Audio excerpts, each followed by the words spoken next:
আমার না আজকে খুব হাসতে ইচ্ছা করছে। এতদিন পর কি মনে করে আমাকে ডাকলে? তুমি না আমাকে অপমান করে তাড়িয়ে দিয়েছিলে। আমি আমার ভুল বুঝতে পেরেছি, এই জন্যই আমি এত কষ্টে আছি।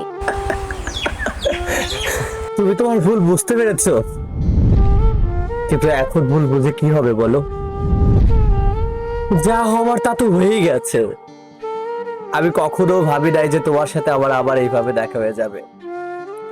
তুমি কখনো আমাকে ডাকবে? তুমি তো তোমার সুখের জন্যই আমাকে ছেড়ে চলে গিয়েছিলে, এখন আবার ফিরে আসছো। দেখো, আমি আমার ভুল বুঝতে পেরেছি। তুমি আগের কথাগুলো বলে আমাকে আর কষ্ট দিও না।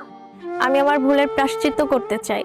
দেখো রিয়া, এখন চাইলেই কোনো কিছু সম্ভব না, কারণ আমি আবার সেই মানুষটাকে আমার মন থেকে মুছে ফেলেছি। তুমি চাইলেই আর কোনো কিছুই যে সম্ভব না, কারণ আমার বুকের পাঁজরে যে রিয়াটা ছিল আজ তো সে নাই।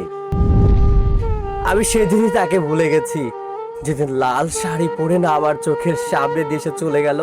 আমি সেই দিনকেই রিয়াকে ভুলে গেছি। আমি চাই না যে রিয়া আমার জীবনে আর কখনো ফিরে আসুক। 7 বছরের গড়ে তোলা এই ভালোবাসা তুমি তিলে তিলে শেষ করে দিয়েছো। তুমি কি ভেবেছো তোমাকে ছাড়া আমি ভালো আছি? আমি ভালো নেই।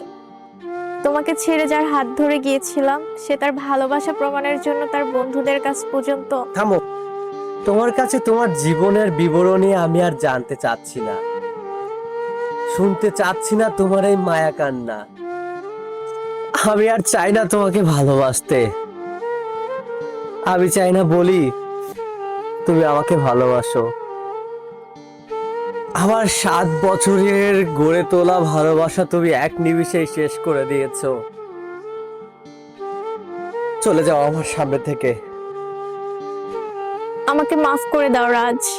আমি চাই আমাদের সম্পর্কটা আবার আগের মতো হয়ে যাক। ছেড়ে দাও আমাকে। আমি চাই না তুমি আর আমার জীবনে ফিরে আসো। আমারও খুব কষ্ট হচ্ছে জানো, এই বুকটা ছিঁড়ে যাচ্ছে, তবু আমি তোমাকে চাই না। ভালো থেকো তুমি। রাজ,